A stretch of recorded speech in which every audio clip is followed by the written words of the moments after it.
As we take a look at the past 2 weeks of action, we start with Austin College. After a bye week, the Roos look to make it 4 in a row against Southwestern Assemblies of God. Early in the second quarter, Roos with possession around midfield. They're going to hand it off here to Devin Smith. He takes it, and look at the big man rumble, running through tackles, and he will take it all the way for 6. The Roos would lead 7-0 early on. Roos back to punt. A beautiful punt here, heading inside the 15, inside the 10. It just skids off a Lion player. Austin College recovers and has possession. They'll give it to Bryce Murphy. Look at this cut to the outside. Beautiful there. And the Roos were up 13-0. We move to the fourth quarter now, tied at 13. Screen pass coming, and it's intercepted by Jansen Foster. A huge play there, and the Roos would answer. Noah Jesko to his big tight end, Cooper Woodyard, for a 57-yard score and a 20-13 lead.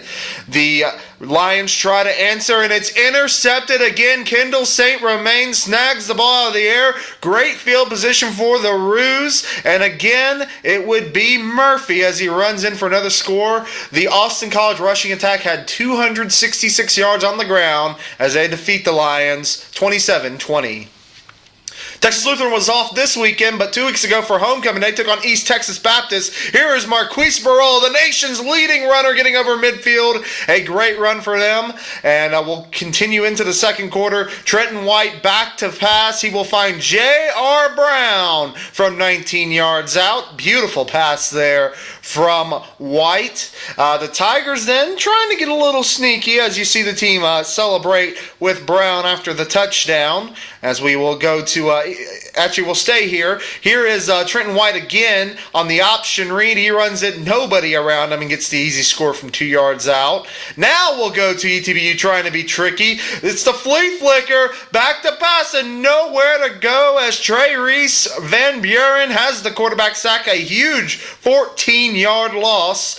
TLU was down 43-28 to start the fourth quarter, but went on to score 28 unanswered, including this 54-yard touchdown pass from White to Caleb Oliver, as they would pick up the win 55-49. A wild and exciting game. Burrell, as you'll see here, finished with 248 yards on 35 carries and 2 touchdowns, while AJ Saucedo added a pair of scores. The Bulldogs have now won 6 games in a row, 7 in dating back to last year, and they will welcome in number 2, Mary Hardin Baylor. A huge matchup coming up this weekend. After Southwestern dropped a 51-7 contest to Oklahoma Panhandle and Trinity dropped a 14-7 contest to Chicago, the two teams would meet up in San Antonio this past Saturday for a non-conference contest. The SCAC office was on hand for SCAC 8 and 8, and let's check out some of the action we saw early. After a 3-and-out from Trinity, it's a snap over the punter's head. He goes to kick it. You can't do that. So Southwestern gets possession at the 3, and they will hand it off to Dylan Wilburn, who takes it to the corner and into the end zone. An early 7-0 lead for the Pirates. Here you're going to see a nice run from Mason Bloschke, the quarterback from Trinity, scrambling out of the pocket and picking up a few yards to set up a field goal and cut the deficit to 7-3. Southwestern looking to answer, and it's intercepted. Adam Saunders picks it off, and nobody is going to catch him. A 45-yard score and a 10-7 lead for the Tigers. However, the Pirates would answer. Pelt goes back to pass, looking for Nick Kelly. Yes, the Nick Kelly that plays defensive back. So he goes back, looking, throws up. Look at Kelly here. Goes up and gets it and goes all the way 42 yards. 13-10. Here comes the extra point. Usually, oh, no, blocked. And the ball is loose, and nobody knows where the ball is. There's a big scramble for it. Who's going to come out with it? Oh, it's Saunders again. He is down the sideline. He's going to take it all the way for 2 points. Southwestern still led, though, 13-12. We move it. That was all in the first quarter, by the way. We move to the second quarter. Pelt back to pass, and he finds Taylor Stevens wide open. Extra point was no good. 19-12 Southwestern leads.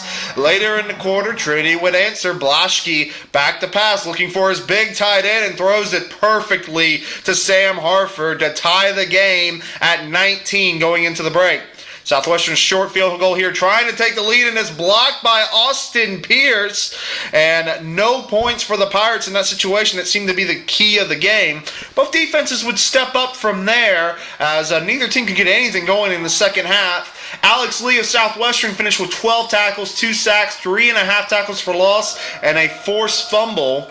Meanwhile, Brad Hood of Trinity had 8 tackles, 2 sacks, and a forced fumble. As you see, Connor Yorloff here coming up with a nice tackle, and you see both teams, were just really weren't able to get much going. The defenses played very, very well throughout the second half. However, one play here would change the game from our defensive player of this game, and also ended up being the defensive player of the week, and that was again Adam Saunders. Pelt was back to pass, and there's Saunders again, his second interception of the game. He is down the sideline and is finally hit. It would set up this field goal that would give Trinity the win, 22-19. As you'll see, Brad Hood, who we just talked about, coming up with the sack and the forced fumble that basically wrapped it up. As we mentioned, the Tigers win 22-19, their second win of the season in what was a fantastic contest. Let's take a look at the SCAC standings now. Sitting in first place is still Texas Lutheran, 6-0 on the season, 7 wins in a row dating back to last year. Austin College has now won 4 games in a row at 4-2. Trinity checks in at 2-5, getting their second win of the season, while Southwestern is at 1-5. They're going to be kicking themselves with some of the special team problems they had this past weekend. We hope you enjoyed SCAC 360. It's a little bit of a catch-up week. We'll hopefully be back to normal starting next Monday. Be sure and join us then. This has been SCAC 360 Football Edition. The Southern Collegiate Athletic Conference, a conference of good sports.